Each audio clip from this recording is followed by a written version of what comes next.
Over 20 years ago, I coined the expression, think big, and it's been a part of my life ever since.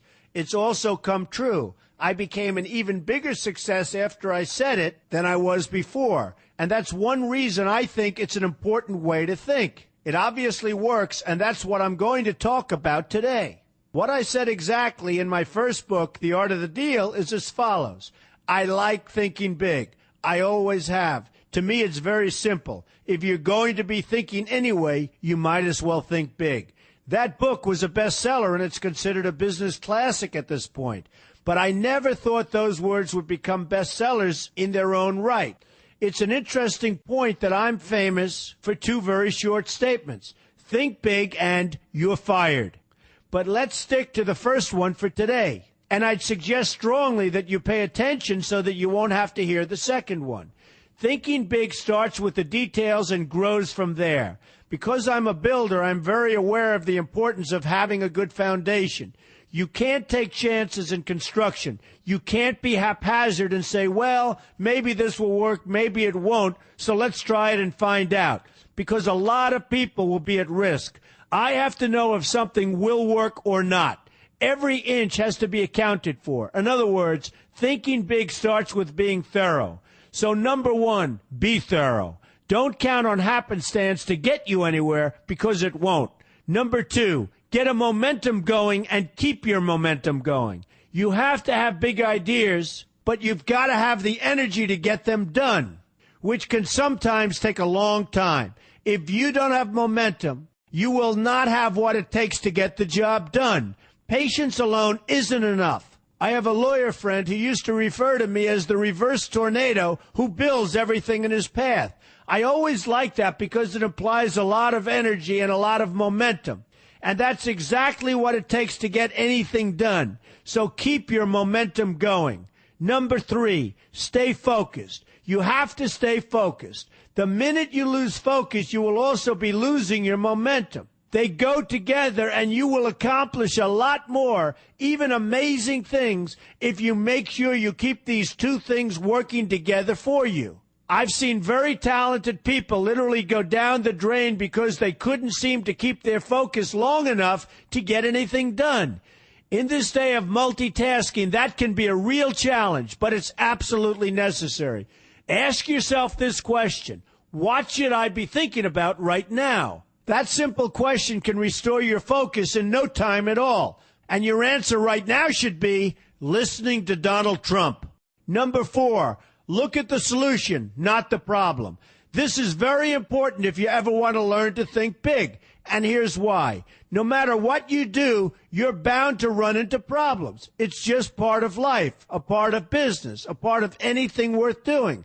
If you let the problems get in your way, they'll become bigger than your idea was to begin with, and you will be a wipeout. No matter how bad things look, keep your focus on the solution, and you will be surprised how things can work out, and work out properly. One way I do this is to ask myself when confronting a possible problem, is this a blip or is this a catastrophe? A catastrophe is something like an earthquake, a tsunami, a war, and so forth, and a blip is everything else. Right away you'll have the right perspective and your equilibrium will be restored. So keep your focus on the solution. Number five, see opportunity for what it is, an opportunity. For example, why are you listening to me today? Curiosity? You like me? You don't like me? You want to learn? You have nothing else to do? You want to hear me tell you you're fired? I hope not. But whatever your reasons might be, they've brought you to a good place to get involved and to learn.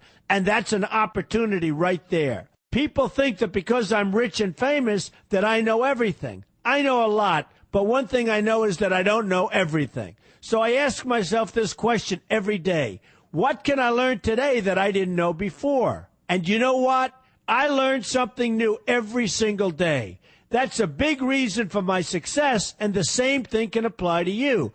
Take the time to see today as an opportunity, and you'll be surprised by what can come your way.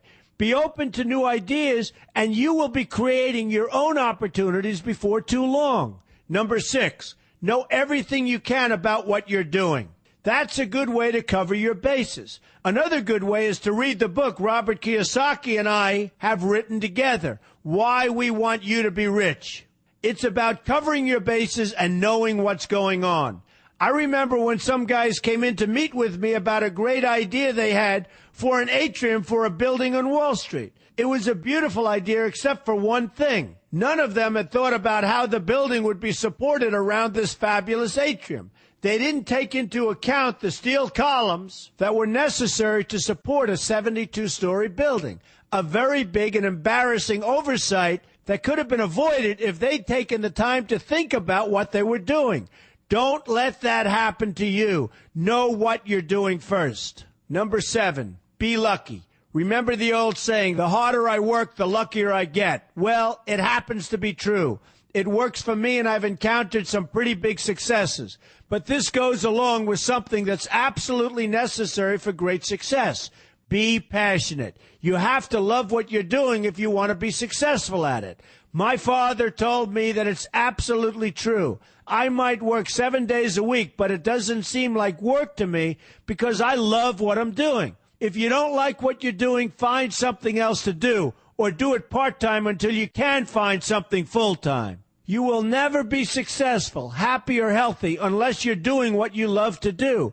That's just the way it is. So give it some thought. In fact, give it a lot of thought. For example, if you're feeling frustrated, there are 2 ways to look at the situation.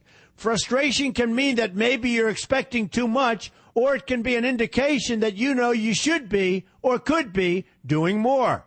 Use frustration as a motivator. Use it to get where you want to go instead of staying where you don't want to be. But above all, be passionate. That's the fast track to success, no matter what your interests are.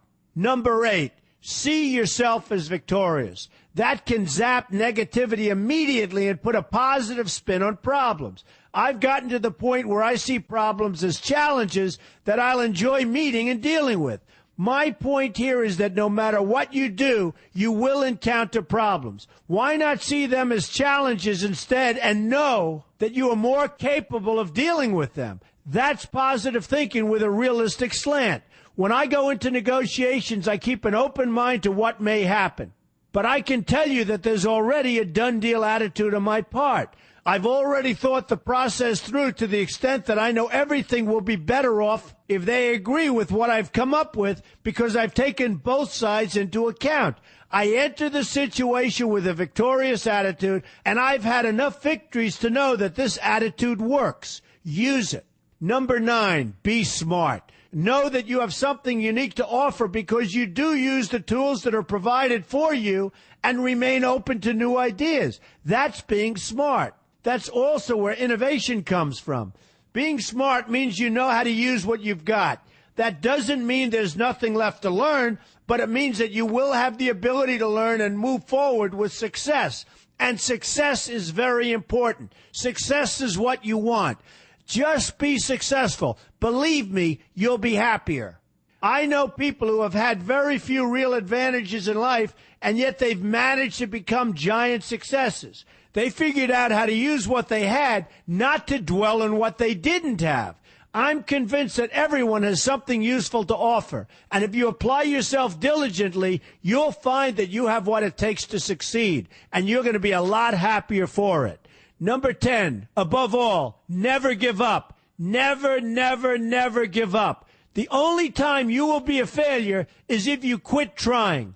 Only losers quit. The biggest losers in the world are quitters. Winners keep on going. So whatever you do, never give up. My father always used to harp, never give up, son, never give up. Don't ever quit. I never want to see you give up or quit. Well, my father was a smart guy, and I listened to him. And remember, think big. A good way to start is to read our new book, Why We Want You to Be Rich. 2 men, 1 message. There's a lot of great advice in there for you, and I expect you to pay attention. You're going to do fantastically well. You're going to be a winner, and I'm going to see you in the winner's circle.